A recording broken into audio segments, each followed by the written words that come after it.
So Joshua dies, and the children of Israel ask the Lord, who shall go up against the Canaanites? God says, Judah shall go up. So Judah calls Simeon to fight with him, and they win the battle against the Canaanites and then fight against the inhabitants of Jerusalem as well. And now we know Jerusalem is going to be the place where God puts his name there and will be the capital city of the Jews. But Judah couldn't drive out the inhabitants of the valley because they had chariots of iron. The rest of the chapter shows the tribes that failed to drive out the inhabitants of the land that were given to them. And chapter 2 of Judges opens up with God sending an angel to remind them he was the God that delivered them out of the land of Egypt and brought them to where they were. He had to remind them of that several times, and that he commanded them not to make an alliance with the inhabitants of the land, for they would cause them to go after other gods. And they did. And God also reminded them that if they did not drive out the inhabitants of the land, he wouldn't either. But he would leave them to be a snare unto them and a thorn to their eyes. So after Joshua dies, so does that generation. And the next generation is said to be a generation that didn't know God or the works that God did in Israel. So they left the worship and service of the God that made a covenant with them, that he would be their God and they would be his people, and they worshiped other gods. They went whoring after other gods. So God handed them over to what the Bible says, spoilers, who spoiled them. Yet when he heard the cry of his people, he raised up judges, military leaders, to deliver them and to govern them. But they didn't always hearken to the voice of the judges. And when a judge died, they sunk deeper into idolatry and sin. And God delivered them into the hands of another enemy. And this went back and forth throughout the book of Judges. So the book of Joshua was the book that displayed the faithfulness of God and that he brought them into the land as he promised. And the book of Judges displays the unfaithfulness of Israel once they got into the land of Canaan. You know, they swore to Joshua, hey, we're on the Lord's side. We're going to do all that you command us to do. But I guess once he died, they said, well, you're dead and now we can do something else. But God kept his covenant with the children of Israel, but Israel continued to break their covenant with him. This book also shows the character of the judges, the leaders of Israel, and also the sins of man and the need for their hearts to be changed. Blessings don't change a sinful heart, and the people are doomed if they are led by a sinful leader. Not only did Israel worship other gods, they took the women of the land and gave their women to the men of the land, which was forbidden back in Deuteronomy chapter 7, I believe, verse 3.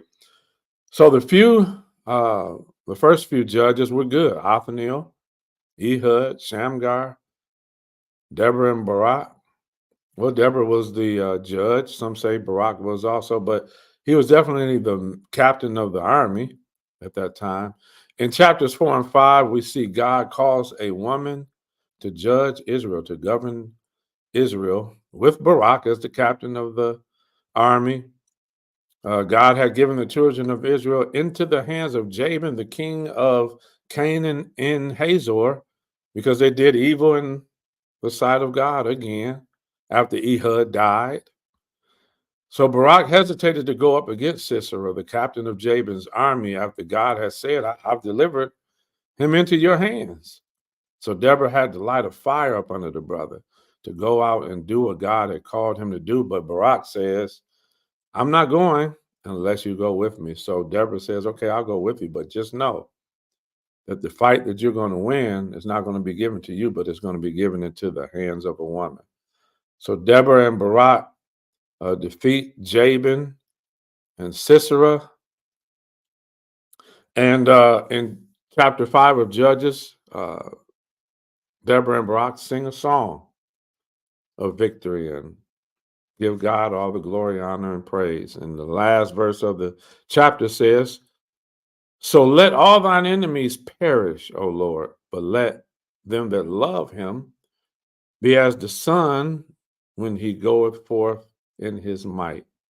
And the land had rest for 40 years.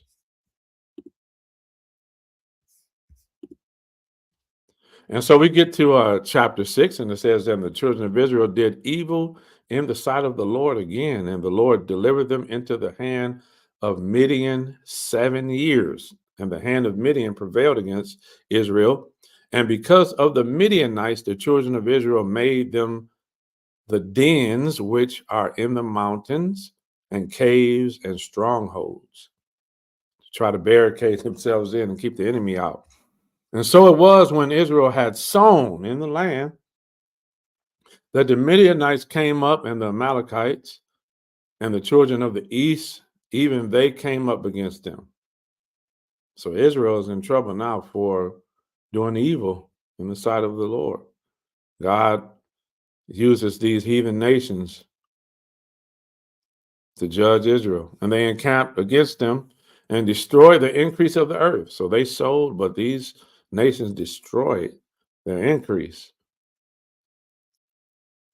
Till thou come unto Gaza, and left no sustenance for Israel, neither sheep nor ox nor donkey, for they came up with their cattle and their tents, and they came as grasshoppers for a multitude.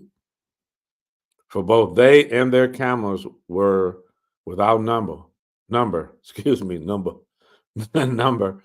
and they enter into the land to destroy it. The thief comes to do what? And Israel was greatly impoverished. A nation that was promised to prosper in the land, right?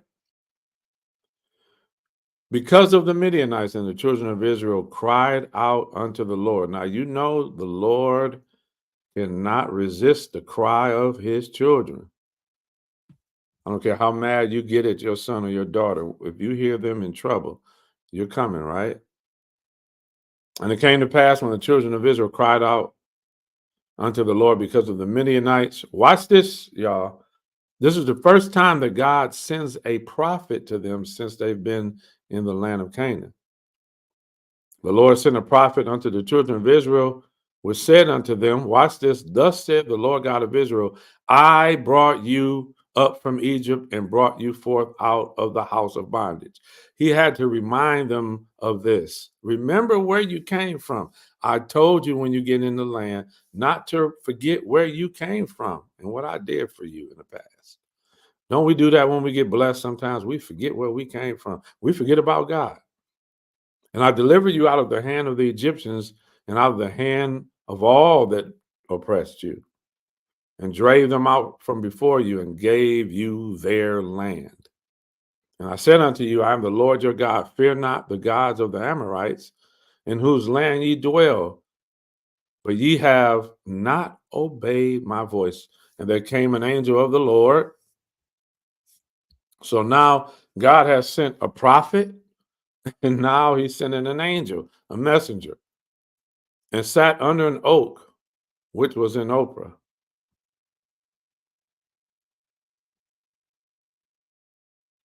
That pertained unto Joash the Abizrite. And his son Gideon threshed wheat by the winepress to hide it from the Midianites. So we are being introduced to Gideon, who is going to become another judge. And the angel of the Lord appeared unto him and said unto him, the Lord is with thee, thou mighty man of valor or war. He's not going to act like a mighty man of war, but this angel is speaking it into his life. How many times do we not live up to what God has said we are? And Gideon said unto him, O my Lord, if the Lord be with us, why then is all this befallen us? Because you have done evil in the sight of God. That's why. You didn't know? And where be all his miracles, which our father told us of? Saying, did not the Lord bring us up from Egypt? Now, what happened? Some people knew about the Lord and the workings that he did in the midst of Israel, and some didn't, because Gideon seems to know the history.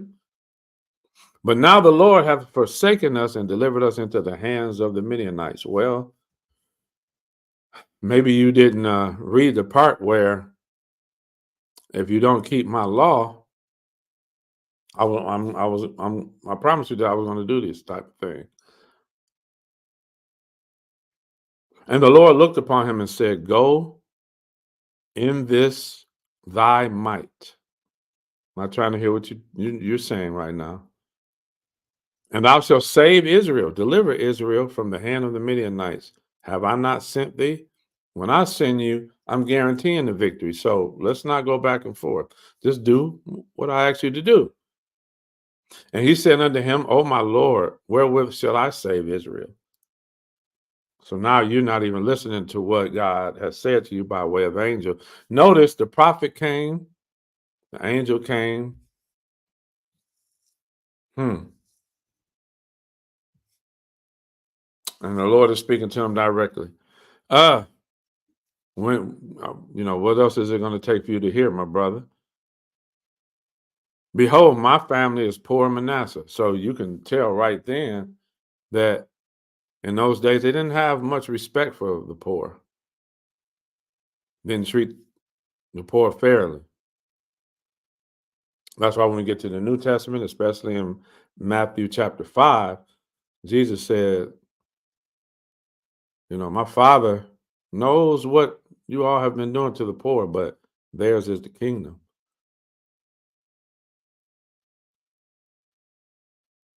And I'm the least in my Father's house. Okay.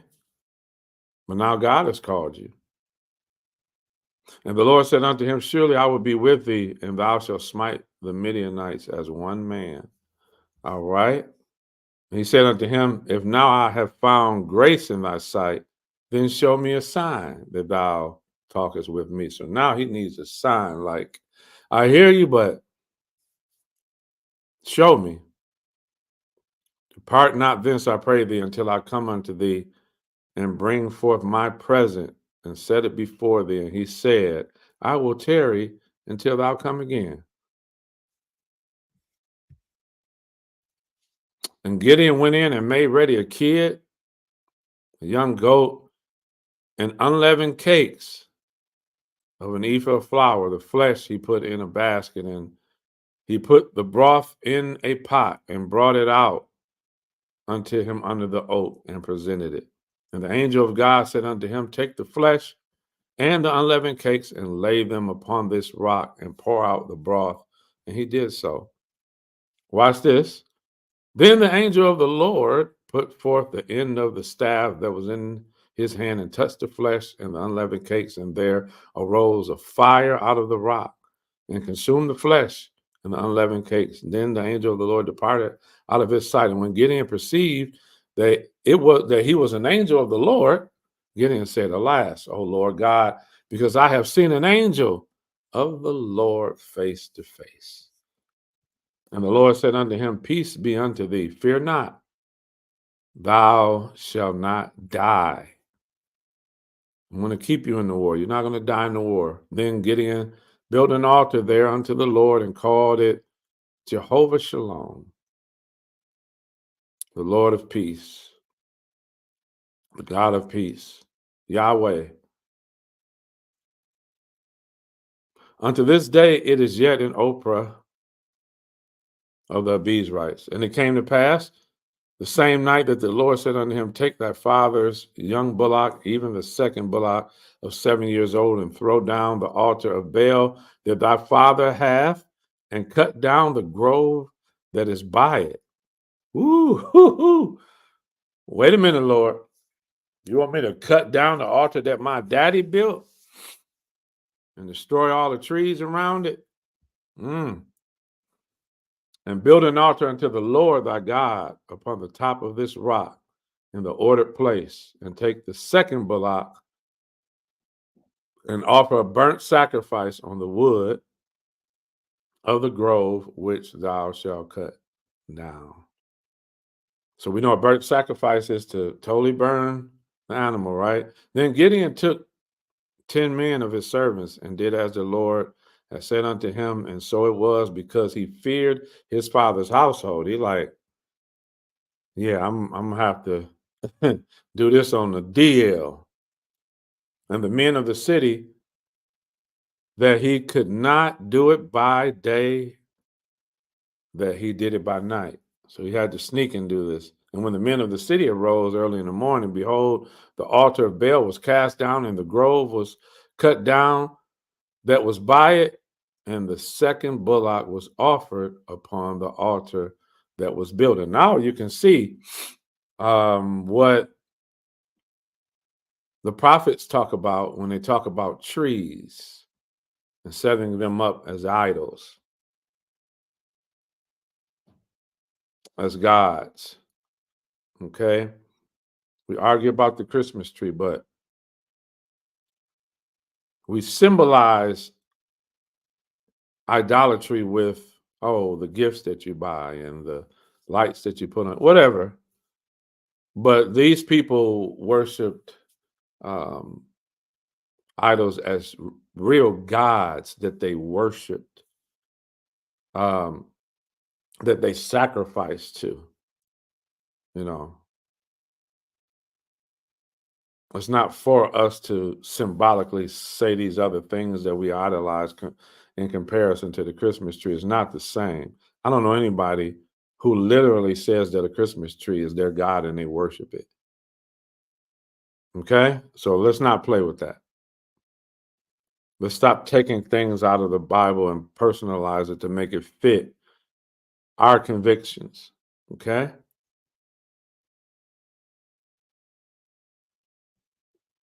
And they said one to another, who have done this? And when they inquired and asked, they said, Gideon, the son of Joash, has done this thing. Then the men of the city said unto Joash, bring out thy son, that he may die, because he hath cast down the altar of Baal, and because he hath cut down the grove that was by it. And Joash said unto all that stood against him, will ye plead for Baal?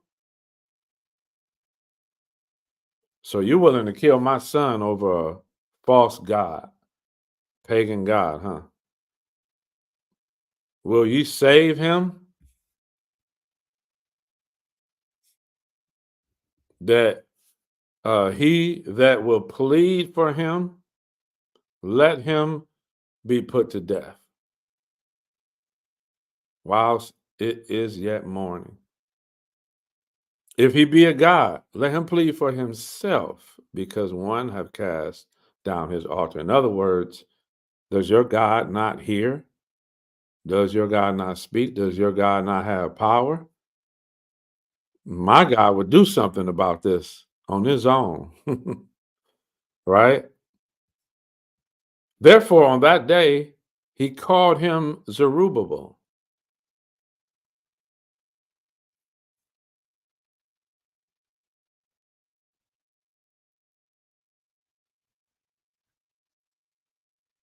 Or Zerubbabel.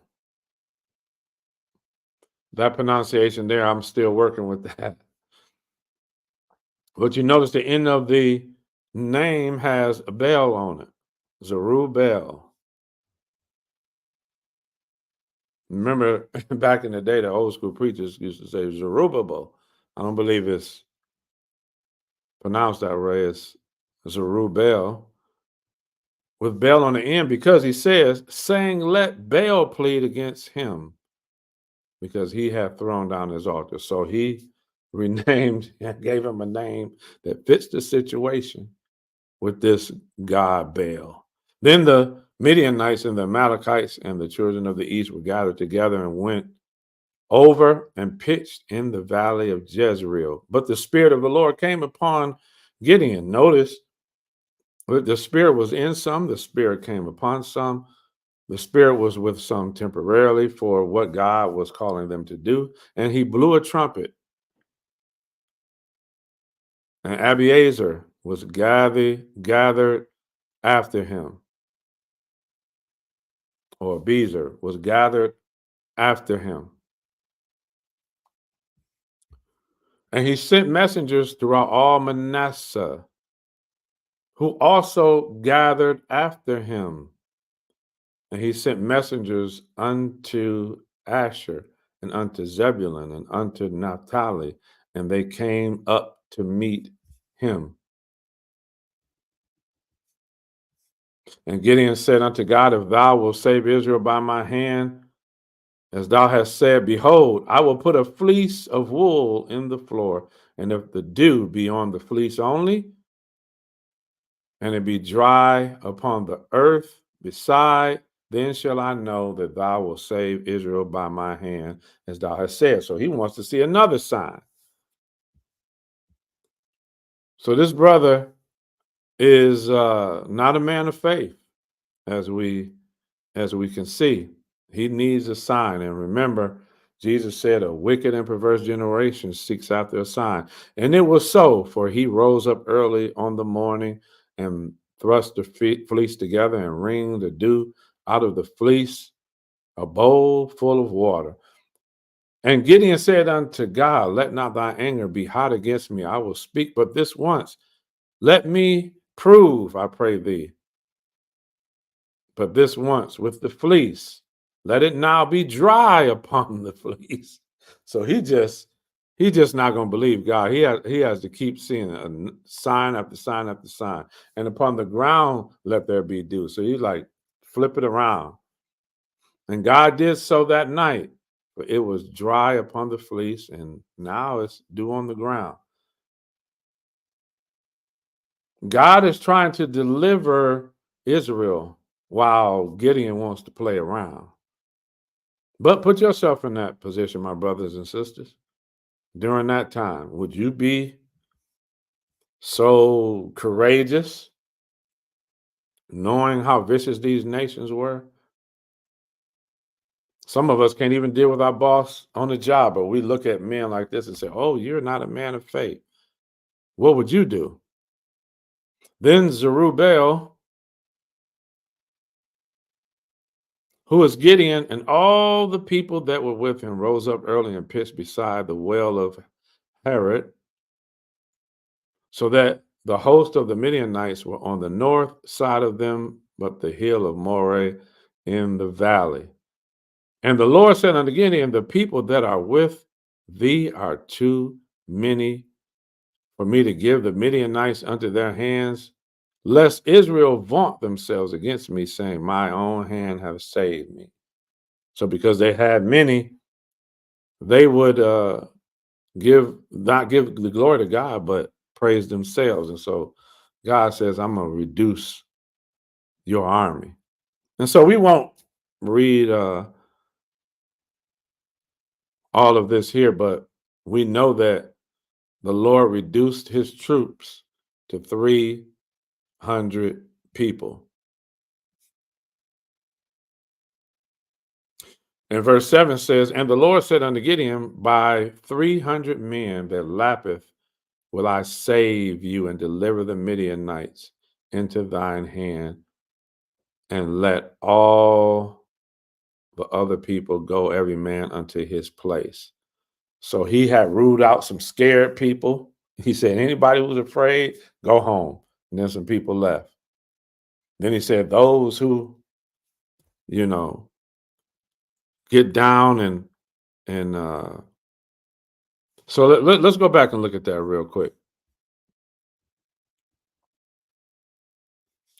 Verse 5, so he brought down the people unto the water, and the Lord said unto Gideon, every one that lappeth of the water with his tongue, as a dog lappeth, him shalt thou set by himself, likewise every one that boweth down upon his knees to drink. And the number of them that lappeth putteth their hand to their mouth were 300, but all the rest of the people bowed down upon the knees to drink water. And so he took those 300 that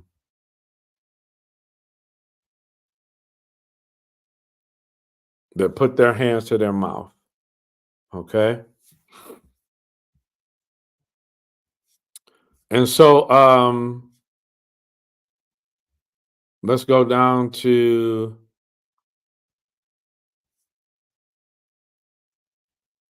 verse 12. And the Midianites and the Amalekites and all the children of the east lay along in the valley like grasshoppers for a multitude, and their camels were without number as the sand by the seaside for multitude.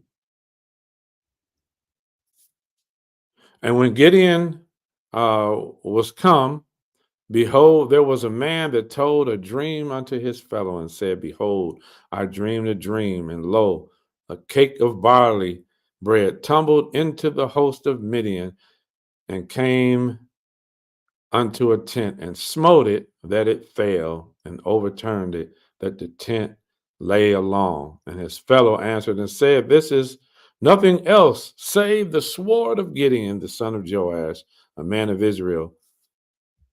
For into his hand God has delivered Midian and all his host. And it was so when Gideon heard the telling of the dream and interpretation thereof that he worshiped and returned into the host of Israel and said, arise, for the Lord hath delivered into your hand the host of Midian. And he divided the 300 men into 3 companies, and he put a trumpet at every man's hand with empty pitchers and lamps within the pictures.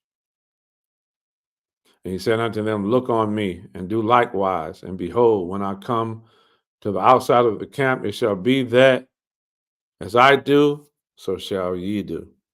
When I blow the trumpet, and I and all that are with me, then blow ye trumpets also on every side of all the camp, and say, the sword of the Lord and of Gideon. So Gideon and the 100 men that were with him came into the outside of the camp in the beginning of the middle watch, and they had but newly set the watch, and they blew the trumpets and brake the pictures that were in their hands. Why they did this, we might want to research that.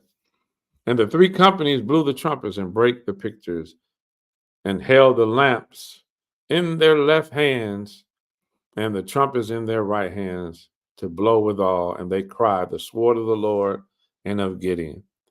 And they stood every man in his place round about the camp, and all the host ran and cried and fled. And the 300 blew the trumpets, and the Lord set every man's sword against his fellow, even throughout all the hosts. And the host fled to Beth-shedah and Zerath, and to the border of Abel Maholah, and unto Tabbath. And the men of Israel gathered themselves together out of Naphtali and out of Asher and out of Manasseh, and pursued after the Midianites. And Gideon sent messengers throughout all Ephraim, saying, come down against the Midianites and take before them the waters of Beth-barah and Jordan. Then all the men of Ephraim gathered themselves together and took the waters of Beth-barah and Jordan, and they took 2 princes of the Midianites, Oreb and Zeb, and they slew Oreb upon the rock. Oreb and Zeb they slew at the winepress of Zeb, and pursued Midian, and brought the heads of Oreb and Zeb to Gideon on the other side Jordan. Now, chapter 8, and the men of Ephraim said unto him, why hast thou served us thus, that thou callest us not? So in other words, you should have called us in the beginning to come and go to war with you. We about that. We got time for that. When thou wentest to fight with the Midianites. And they chid or argued with him sharply. And he said unto them, what have I done now in comparison of you? Is not the gleaning of the grapes of Ephraim better than the vintage of Abiezer? God hath delivered unto your hands the princes of Midian, Oreb, and Zeb. And what was I able to do in comparison of you? Then their anger was abated toward him. And when he had said that, and Gideon came to Jordan and passed over, he and the 300 men that were with him, faint, yet pursuing them. And he said unto the men of Succoth, give, I pray you, loaves of bread unto the people that follow me, for they be faint, and I am pursuing after Zebah and Zalmunna, kings of Midian. So he got the princes, but now he wants the kings. And the princes of Succoth said, in the hands of Zebah and Zalmunna, or are the hands of Zebah and Zalmunna now in thy hand, that we should give bread unto your army? And Gideon said, therefore, when the Lord hath delivered Zebah and Zalmunna into my hand, then I will tear your flesh with the thorns of the wilderness and with briars. So Gideon is saying, you don't want to feed us, I'm going to come back for you. And he went up thence to Penuel and spake unto them likewise, and the men of Penuel answered him as the men of Succoth had answered him. And he spake also unto the men of Penuel, saying, when I come again in peace, I will break down this tower. Now Zebah and Zalmunna were in Karkor, and their host or their armies with them about 15,000 men, all that were left of the host of the children of the east, for there fell 120,000 men that drew the sword. So Gideon is going to get the rest of them. And Gideon went up by the way of them that dwelt in tents on the east, Nobah and Jogbehah, and smote the host, for the host was secure. And when Zebah and Zalmunna fled, he pursued after them and took the two kings of Midian, Zebah and Zalmunna, and discomfited all the hosts. And Gideon, the son of Joash, returned from battle before the sun was up, and caught a young man of the men of Succoth and inquired of him. Like Gideon is saying, I'm going to do what I said I was going to do to them. And he described unto him the princes of Succoth and the elders thereof, even 70 men. And he came unto the men of Succoth and said, behold, Zebah and Zalmunna, with whom ye did upbraid me, saying, are the hands of Zebah and Zalmunna now in thy hands, that we should give bread unto thy men that are weary? And he took the elders of the city and thorns of the wilderness and briars, and with them he taught the men of Succoth. And he beat down the tower of Penuel and slew the men of the city. Then he said unto Zebah and Zalmunna, what manner of men were they whom ye slew at Tabor? And they answered, as thou art. So they were. Each one resembled the children of a king. And he said, they were my brethren, even the sons of my mother. As the Lord liveth, if ye had saved them alive, I would not slay you. But he said unto Jether, his firstborn, up and slay them. But the youth drew not his sword, for he feared, because he was yet a youth. Then Zebah and Zalmunna said, rise thou and fall upon us. For as the man is, so is his strength. They didn't want to be killed by a youth, like many men didn't want to be killed by a woman. And Gideon arose and slew Zebah and Zalmunna and took away the ornaments that were on their camels' necks. So he snatched their chains. Then the men of Israel said unto Gideon, watch this, y'all. Rule thou over us, both thou and thy son, and thy son's son also. For thou hast delivered us from the hand of Midian. And so they want a man to rule over them instead of God. And Gideon, but watch what Gideon says. And Gideon said unto them, I will not rule over you, neither my son, neither shall my son rule over you. The Lord shall rule over you. He knew better.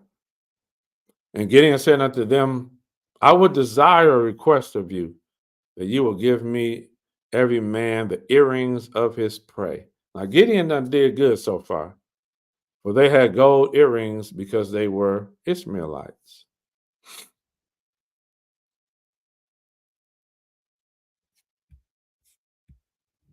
And they answered, we will willingly give them. And they spread a garment and did cast therein every man the earrings of his prey. And so we know men wore earrings back then, right? And the weight of the gold earrings that he requested was 1,700 shekels of gold, beside ornaments and collars and purple raiment that was on the kings of Midian, and beside the chains that were upon their camels' necks. Watch this. And Gideon made an ephod thereof and put it in his city, even in Ophrah. And all Israel went thither a whoring after it, which thing became a snare unto Gideon and to his house. Come on, Gideon, you was doing good. Thus was Midian subdued before the children of Israel, so that they lifted up their heads no more. And the country was in quietness for 40 years in the days of Gideon. And Zerubbabel, the son of Joash, went and dwelt in his own house. And Gideon had 70 sons of his body begotten, for he had many wives. So he had 70 sons. And his concubine that was in Shechem,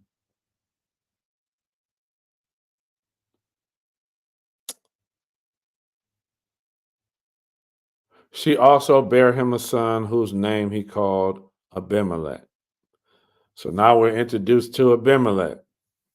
And Gideon, the son of Joash, died in a good old age and was buried in the sepulcher of Joash, his father,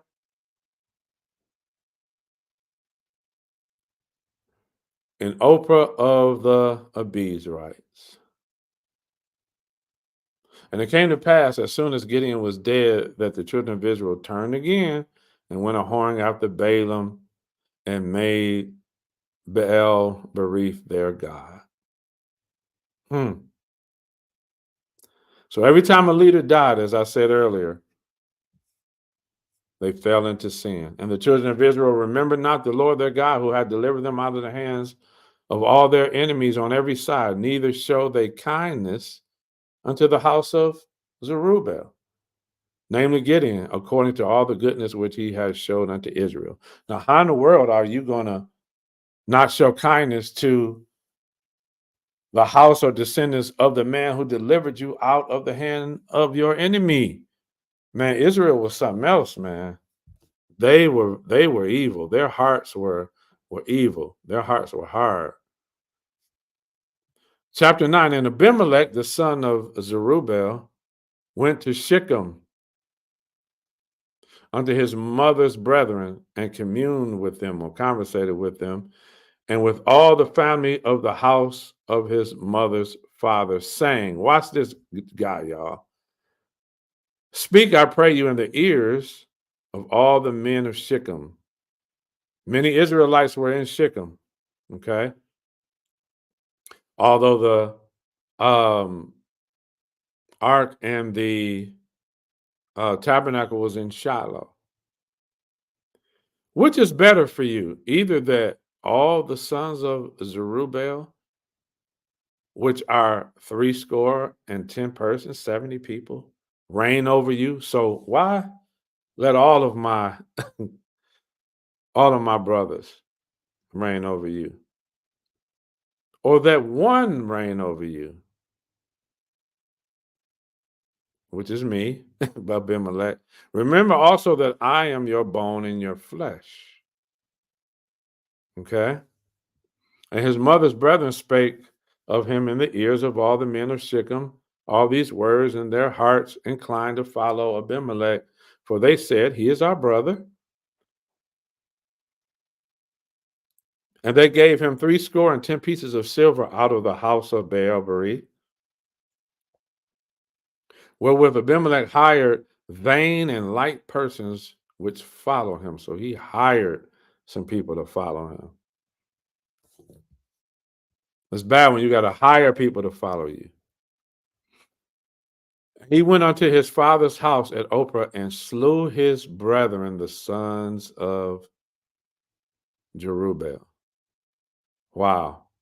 Being 70 persons, he killed 70 men with a stone. Notwithstanding, yet Jotham, he got away. The youngest son of Zerubbabel was left, for he hid himself. So you go and kill all your brothers, and one escaped, and you did this just so you can solely rule over the men of Shechem.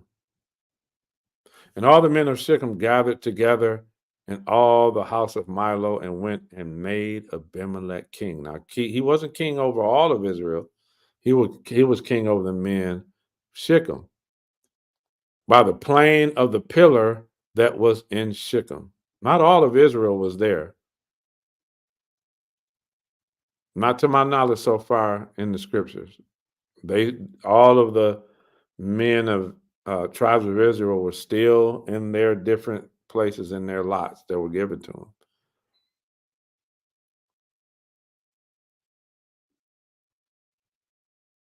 And when they told it to Jotham, the brother who got away, he went and stood in the top of Mount Gerizim.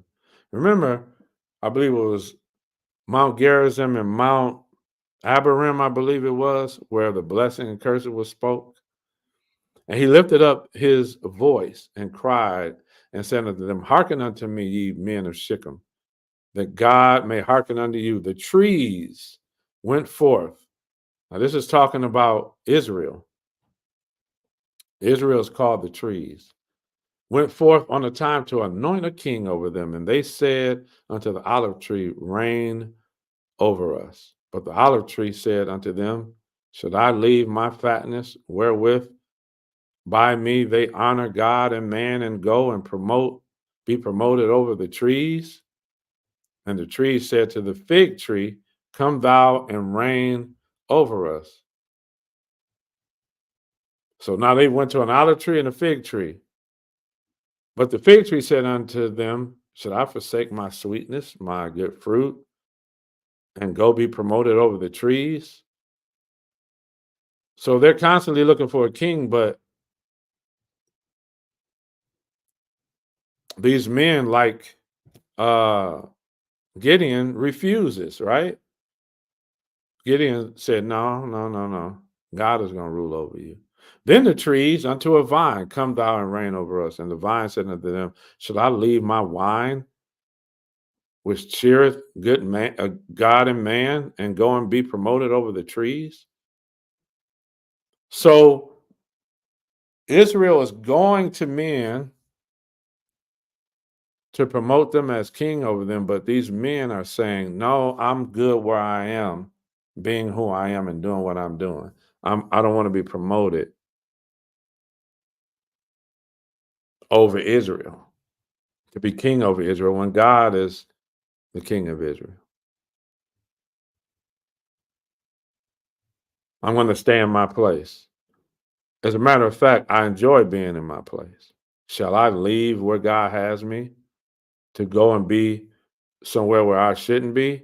But then said all the trees unto the bramble, come thou and reign over us. And the bramble said unto the trees, if in truth ye anoint me king over you, then come and put your trust in my shadow. And if not, let fire come down out of the bramble and devour the cedars of Lebanon.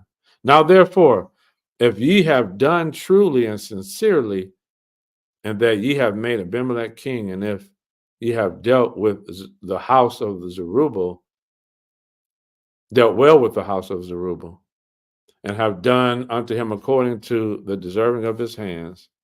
For my father fought for you. Jotham is like, how dare you? and adventured his life far and delivered you out of the hand of Midian. And ye are risen against my father's house this day and have slain his sons, 70 persons upon the stone, and have made Abimelech the son of his maidservant king over the men of Shechem, because he is your brother. That's why you did it. If ye have dealt truly and sincerely with Zerubbabel and with his house this day, then rejoice in Abimelech and let him also rejoice in you. But if not, let fire come down from Abimelech and devour the men of Shechem and the house of Milo, and let fire come out from the men of Shechem and from the house of Milo and devour Abimelech. In other words, Jotham is saying, if you done right, rejoice in one another. If you done wrong, you're going to destroy one another. So let's see what happens. Again, if you've done right, then rejoice in one another. If you haven't, you're going to destroy one another. And Jotham ran away and fled and went to Beer and dwelt there for the fear of Abimelech his brother. When Abimelech had reigned 3 years over Israel, then God sent an evil spirit between Abimelech and the men of Shechem. Uh-oh. God is saying, I'm getting ready to bring his prophecy to pass. Y'all going to destroy one another. And the men of Shechem dealt treacherously with Abimelech, that the cruelty done to the 70 sons of Zerubbabel might come, and be their blood be laid upon Abimelech their brother, which slew them, and upon the men of Shechem, which aided him in the killing of his brethren. And the men of Shechem set liars in wait for him. No sooner than he becomes king, now they're going to seek to kill him. At the top of the mountain, and they robbed all that came along that way by them, and it was told Abimelech. And Gaul, the son of Ebed, came with his brethren and went over to Shechem, and the men of Shechem put their confidence in him. And they went out into the fields and gathered their vineyards and trode the grapes and made merry and went into the house of their God and did eat and drink and cursed Abimelech. And Gaul, the son of Ebed, said, who is Abimelech and who is Abimelech and who is Shechem that we should serve him? Is not he the son of Zerubbabel and Zebul, his officer, serve the men of Hamor, the father of Shechem? For why should we serve him? And would to God this people were under my hand. Then would I remove Abimelech, like make me your leader. I'll take him out. He said to Abimelech, increase thy army and come out. And when Zebul, the ruler of the city, heard these words of Gaul, the son of Ebed, his anger was kindled. And he sent messengers unto Abimelech privily, saying, behold, Gaul, the son of Ebed, and his brethren be come to Shechem, and behold, they fortify the city against you. Now therefore, up by night, thou and the people that is with thee, and lie in wait in the field. Verse 34, and Abimelech rose up, and all the people that were with him by night, and they laid wait against Shechem in 4 companies. And Gaul, the son of Ebed, went out and stood in the entering of the gate of the city, and Abimelech rose up, and the people that were with him from lying in wait. And when Gaul saw the people, he said to Zebul, behold, there come people down from the top of the mountains. And Zebul said unto him, thou seest the shadow of the mountains as if they were men. And Gaul spake again and said, see, there come people down by the middle of the land. And another company come along the plain of Meonadim. Then said Zebul unto him, where is now thy mouth, wherewith thou said, who is Abimelech, that we should serve him? Is not this people that thou hast despised? Go out and pray now and fight with them. And God went out before the men of Shechem and fought with Abimelech, and Abimelech chased him, and he fled before him. And many were overthrown and wounded, even unto the entering of the gate. And Abimelech dwelt in Armah, and Zebul thrust out Gaul and his brethren, and that they should not dwell in Shechem. And it came to pass on the morrow that the people went out into the field, and they told Abimelech. And he took the people and divided them into 3 companies, and laid wait in the field, and looked, and behold, the people will come out of the city. And he rose up against them and smote them. In other words, the men of Shechem that didn't come out and help him, he killed them. Okay? And Abimelech and the company that was with him rushed forward and stood in the entering of the gate of the city. And the 2 other companies ran upon all the people that were in the fields and slew them. And Abimelech fought against the city all that day. He took the city and slew the people that were therein, and beat down the city and sowed it with salt. And when all the people of the tower of Shechem heard that, they entered into a hold of the house of God Berith. And it was told Abimelech that all the men of the tower of Shechem were gathered together, and Abimelech gathered up to the Mount Zalmon, and he and all the people that were with him. And Abimelech took an axe in his hand and cut down the bow from the trees, and took it and laid it on his shoulder, and said unto the people that were with him, what ye have seen me do, make haste and do as I have done. And the people likewise cut down every man his bow, and followed Abimelech, and put them to the hold, and set the hold on fire upon them, so that all the men of the tower of Shechem died also, about 1,000 men and women. So Abimelech was treacherous, man. Then went Abimelech to Thebez, and encamped against Thebez, and took it. But there was a strong tower within the city, and thither fled all the men and women, and all they of the city, and shut them and shut it to them, and got them up to the tower. And Abimelech came unto the tower and fought against it, and went hard unto the door of the tower to burn it with fire. And a certain woman cast a piece of a millstone upon the head of Abimelech, and brake his skull. Then he called hastily unto a young man, his armor bearer, and said unto him, draw thy sword and slay me, that men say not of me, a woman slew him. And his young man thrust him through, and he died. And when the men of Israel saw that Abimelech was dead, they departed every man unto his place. Thus God rendered the wickedness of Abimelech, which he did unto his father, in slaying his 70 brethren. And all the men of Shechem did God render upon their heads. And upon them came the curse of Jotham, the son of Zerubbabel. Chapter 10, and we're going to close out. And after Abimelech, there arose to defend Israel Tola, the son of Puah, the son of Dodo, a man of Issachar.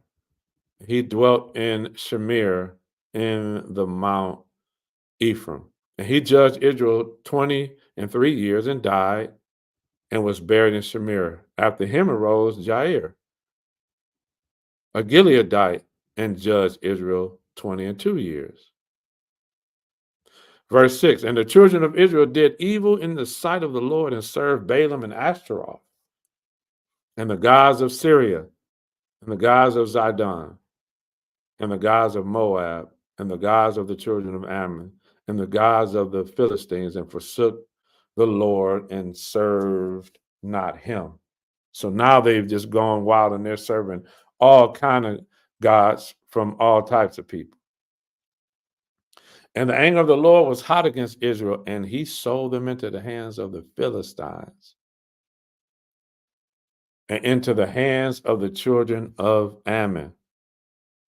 In that year, they vexed and oppressed the children of Israel 18 years. All the children of Israel that were on the other side Jordan in the land of the Amorites, which is in Gilead. Moreover, the children of Ammon passed over Jordan to fight against Judah and against Benjamin and against the house of Ephraim, so that Israel was sore distressed. And so now that they're serving all of these gods, the Israelites that was on the Israelites on both sides of the Jordan are being attacked. And the children of Israel cried unto the Lord, saying, we have sinned against thee. So now they're confessing their sins, both because we have forsaken our God, also served Balaam. And the Lord said unto the children of Israel, did I not deliver you from the Egyptians and from the Amorites, from the children of Ammon and from the Philistines, the Zidonians also, and the Amalekites and the Moabites? Did oppress you, and ye cried to me, and I delivered you out of their hand every time. Yet ye forsake me and serve other gods. Wherefore I will deliver you no more. Go and cry unto the gods which ye have chosen. Let them deliver you in the time of your tribulation. I was telling a person in a chat, these gods that these other nations worship weren't real. He said they're real, meaning that they're gods that they actually worship. But my point that they weren't real is they are not alive. Our God is alive. They're not living gods. They have no power. They don't see. They don't hear. They're just statues and gods made up in their minds. And the children of Israel said unto the Lord, we have sinned. Do thou unto us whatsoever seemeth good unto thee. Deliver us only, we pray thee, this day. So deliver us and then discipline us, but just deliver us out of the hands of our enemies. And they put away the strange gods from among them and served the Lord. And his soul was grieved for the misery of Israel. God could not take to see his children in misery. That's why he delivered them out of the hands of the Egyptians, and also because of the covenant he made with Abraham, Isaac, and Jacob. Then the children of Ammon were gathered together and encamped in Gilead, and the children of Israel assembled themselves together and encamped in Mizpah. And the people and princes of Gilead said one to another, what man is he that will begin to fight against the children of Ammon? And he shall be head over all the inhabitants of Gilead. And so in chapter 11, we are going to read about Jephthah and how he was the son of a harlot, and they actually cast him out and away from him. But then they had to come back to him because he was a thug. They had to come back to him and say, hey, fight for us. And so as we can see, again, Joshua, the book of Joshua was a book that showed God's faithfulness. Judges, it shows the unfaithfulness, the sin, the need for Israel's heart to be changed. They are in need of a savior. But in this time, they are in need of a leader that will lead them into the holiness that they need to be led into, to be holy, to keep the law. We'll see what happens in our next teaching right here on A Walk Through the Bible.